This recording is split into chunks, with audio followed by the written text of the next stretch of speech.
देखिए अंकल मैंने ना हेलीकॉप्टर पे सैर तो नहीं यहाँ पे वो 4 जिलों में बच्चे सैर करते रहे। यहाँ पे यार फिर अगर हेलीकॉप्टर में सैर करना है तो फिर वज़ीर आज़म किस चीज की सादगी कह रहे हैं? गवर्नर हाउस क्यों गिरा रहे हो? थोड़ा सा दिल कर पड़े, आप तो गुस्से में आ गए, ऐसी कोई बात है करने में। यार फिर आपके ताकतवर लोग काम करे वो जायज है। गरीब आदमी फिर आलू, अगर आप सीएम पंजाब हैं तो आप अपने बच्चों को रक्षा की सैर कराएंगे। आप क्या वाकई अब एक मजबूरी बन गया है कि हम IMF के सामने इन मुतालिबात पर घुटने टेक देंगे? क्योंकि डॉलर की कीमत बढ़ती जा रही है, रुपया हमारा डिवैल्यू हो रहा है, क्यों हमारा रुपया स्टेप? इमरान खान साहब बजुज इसके के बाकी तमाम पॉलिटिकल क़यादत से ज़्यादा ईमानदार भी हैं, ज़्यादा ऑनेस्टी पर बिलीव भी करते हैं और एहतसाब पर बिलीव भी करते हैं। लेकिन जो पिछले 3 सालों में उठक बैठक हुई है मुआशी पॉलिसी को लेकर, उसके ऊपर एक जायज क्रिटिसिज्म बनता है और इसको गवर्नमेंट को भी सहना होगा। देखिए अंकल मैंने ना हेलीकॉप्टर पे सैर तो नहीं पे वो 4 जिलों में बच्चे सैर करते रहे। यहाँ पे यार फिर अगर हेलीकॉप्टर में सैर करना है तो फिर वज़ीर आज़म किस चीज की सादगी कह रहे हैं? गवर्नर हाउस क्यों गिरा रहे हो? थोड़ा सा दिल कर पड़े, आप तो गुस्से में आ गए, ऐसी कोई बात है करने में। यार फिर आपके ताकतवर लोग काम करे वो जायज है। गरीब आदमी फिर आलू, अगर आप सीएम पंजाब हैं तो आप अपने बच्चों को रक्षा की सैर कराएंगे। मैंने नाम लेना मैं अगर बड़ा अफसर आजकल उनके तोपे हैं वो अपने दफ्तर में बैठ के मैं उसको मरवा दूं। देखिए मुझे पहली बात तो समझ नहीं आ रही कि आप जो सीरियस इश्यूज हैं पाकिस्तान के उनको क्यों डिस्कस करना चाह रहे हैं। पिछले 8 दिनों से इस्लामाबाद में जो बातचीत हो रही है उनका 22 करोड़ पाकिस्तानियों से रियली कोई इफेक्ट नहीं है। उनका रोटी पानी बिजली की कीमतों से कोई उनका ताल्लुक नहीं है। आपको मैं बहुत फॉलो करता हूँ, बहुत कम लोगों को फॉलो करता हूँ, क्योंकि आप गरीब की आप बात करते हैं, आम आदमी की, जिनके मसाइल 2 वक्त का खाना, जिस्म ढांपना, तालीम और बेसिक एजुकेशन। वज़ीर ख़जाना साहब कहते हैं सख्त इक़दाम करने पड़ेंगे। क्या इस 90% पॉपुलेशन की इतनी सख्त है कि उन पर मजीद वजन डाला जाए महंगाई का? भट्टी साहब, हम इस्लामाबाद में रहने वाले और ख़ास तौर पे जो फैसला करने वाली शख्सियात हैं पाकिस्तान इस्लामाबाद के अंदर, उनका गरीब आदमी से कोई ताल्लुक नहीं। आप सीरियस इश्यूज डिस्कस करना चाहते हैं कि 22 करोड़ पाकिस्तानियों को क्या बनेगा। यहाँ पे डिस्कशन ये हो रही है कि गल बढ़ गई है या गल कट गई है। यहाँ पे तो एक और सर्कस सा चल रहा है। नहीं है कि हमने क्या करना है, IMF के साथ हमने किस किस्म की मुज़ाकरात करने हैं, उनका असर पाकिस्तानियों के ऊपर क्या होगा। उन्होंने ये कहा कि मेरे पास एक जादू की छड़ी है, मैं टैक्स लगाए बगैर जो है वो रेवेन्यू भी बढ़ा लूँगा और मैं गर्दिशी कर्जों पे भी कंट्रोल कर लूँगा बगैर बिजली की कीमत बढ़ाए। उस वक्त IMF ने ये कहा कि भाई ये आपके पास जादू की छड़ी है, हम 6 महीने के लिए साइड पे हट जाते हैं तो आप ये जादू की छड़ी चला लीजिए। अब वो 6 महीने हो रहे हैं पूरे और उस जादू की छड़ी का जो नताइज हैं वो सामने नहीं आए। हुकूमतें, हमारे हर वज़ीर ख़जाना एक बात कहते हैं, हमें मुश्किल फ़ैसले करने होंगे। तो ये मुश्किल फ़ैसले से क्या मुराद है? खाना बंद कर दें, बिजली बंद कर दें, सांस लेना बंद कर दें, दिमाग को गोली मार ले, वो क्या फ़ैसला है? हर वज़ीर ख़जाना ने इससे पहले ये लफ्ज़ कहते हैं कि हमने मुश्किल फ़ैसले करने हैं। हमें ज़रा बताएं सर ये वो क्या चीज़ है मुश्किल फ़ैसले?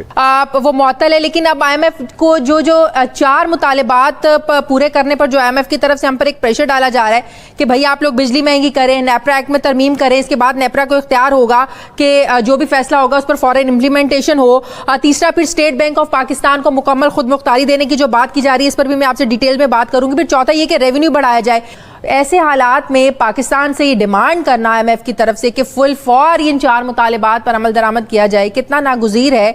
और क्या इन मुतालिबात पर अमल दरामद किए बगैर कोई और दूसरा चारा नहीं है? इतने मजबूर हैं हम लोग कि IMF का प्रोग्राम एक सियासी प्रोग्राम होता है।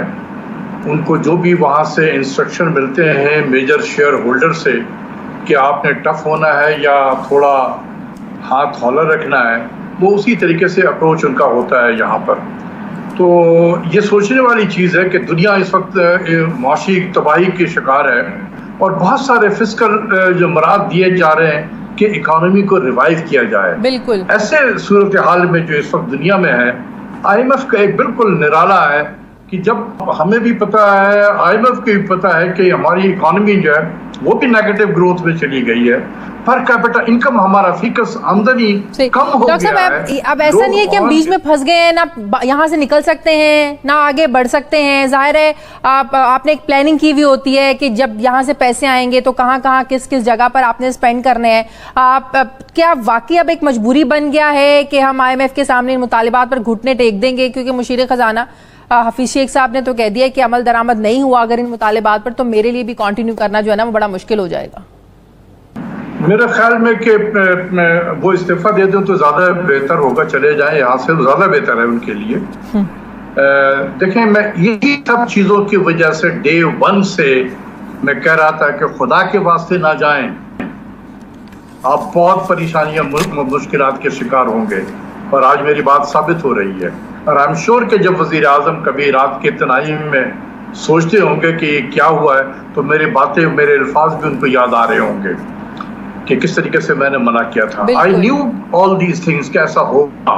एडवाइजर साहब का कि अगर आप बात करें वरना मैं जा रहा हूँ, बात यह कि उनके ही तो लोग हैं वो, बिल्कुल, ये और गवर्नर जो सेंट्रल बैंक के हैं, ये दोनों उन्हीं के नुमाइंदे हैं यहाँ पर। ये मतलब ये अजीब सी चीज है कि IMF Washington negotiating with IMF Pakistan. Doctor साहब, एक और बड़ी इंपॉर्टेंट चीज, डॉलर की कीमत बढ़ती जा रही है, रुपया हमारा डिवैल्यू हो रहा है। क्यों हमारा रुपया स्टेबल नहीं हो पा रहा है?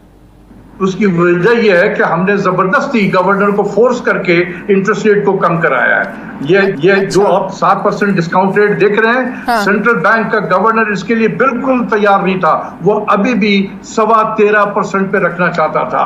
ठीक है। अच्छा जमील, मैं आपकी तरफ आना चाहूँगी, अपने फैजुल्ला साहब को भी सुना। जमील, आपको भी याद होगा कि हुकूमत ने तस्लीम में किया था कि जी उन्होंने IMF के पास जाने में देर कर दी है, और अब हुकूमत हर साल IMF से मुज़ाकरात करके जो अशिया की कीमतें हैं उनमें इजाफा किए जा रही है। आप क्या समझते हैं कि जो मुल्क में बढ़ती हुई महंगाई है, इसकी वजह सिर्फ जो ये कहते हैं कि जी पिछली हुकूमतों ने जितने कर्जे लिए हैं उसकी वजह से ये मुश्किलात का सामना करना पड़ रहा है, या फिर इसमें तहरीक इंसाफ की हुकूमत की भी कुछ नाकिस पॉलिसीज हो सकती हैं? क्या कहते हैं आप? साथ ही साथ इमरान खान साहब बजुज इसके कि बाकी तमाम पॉलिटिकल क़यादत से ज़्यादा ईमानदार भी हैं, ज़्यादा ऑनेस्टी पर बिलीव भी करते हैं और एहतसाब पर बिलीव भी करते हैं। लेकिन जो पिछले 3 सालों में उठक बैठक हुई है मुआशी पॉलिसी को लेकर, उसके ऊपर एक जायज़ क्रिटिसिज्म बनता है और इसको गवर्नमेंट को भी सहना होगा। मतलब मवाजना यह किया जाता है कि ग्लोबल प्राइस इंडेक्स, बस 3-4 आप अंग्रेजी के अल्फाज थमा दें किसी के हाथ में, वो बैठकर इसके ऊपर मईशत भी चला देगा, वो आपको तज्जिया भी कर देगा। मतलब ग्लोबल प्राइस इंडेक्स में तो इजाफा हुआ है, पर किसी मुल्क की इकोनॉमी को मद्देनजर रखते हुए आप पर कैपिटा इनकम को भी कभी डिस्कस करेंगे कि आपके मुल्क के हर शख्स की जो आमदनी है वो कितनी है, और वही आमदनी अगर भारत में देखें तो कितनी है, बांग्लादेश में देखें तो कितनी है, मालदीव में देखें तो कितनी है, अमेरिका में देखें तो कितनी है। मतलब बाइंग कैपेसिटी बड़ी मैटर करती है। तो हम सारी चीज सिर्फ ग्लोबल प्राइस इंडेक्स के ऊपर डालकर ये तय नहीं कर सकते कि कीमतें अगर उधर ज्यादा हैं तो जी हमने उनसे तो कम बढ़ाई हैं। खान साहब को इस बेस के ऊपर कतई तौर पर वोट नहीं मिला था कि वो कीमतें बढ़ाते जाएंगे, महंगाई होती जाएगी। ये जितनी भी बातें इस वक्त चल रही हैं कि डॉलर क्यों महंगा हो रहा है, रुपए की कदर क्यों गिर रही है, जी मामलात इतने हैं और इस चीज को डायरेक्टली प्रोपोर्शनल इससे कर दिया जाए तो ये हो जाता है। Let's call it spade a spade. हमें इस चीज को इग्नोर नहीं करना चाहिए कि इस वक्त जितनी महंगाई हो रही है ये सिर्फ और सिर्फ IMF का शाखसाना है।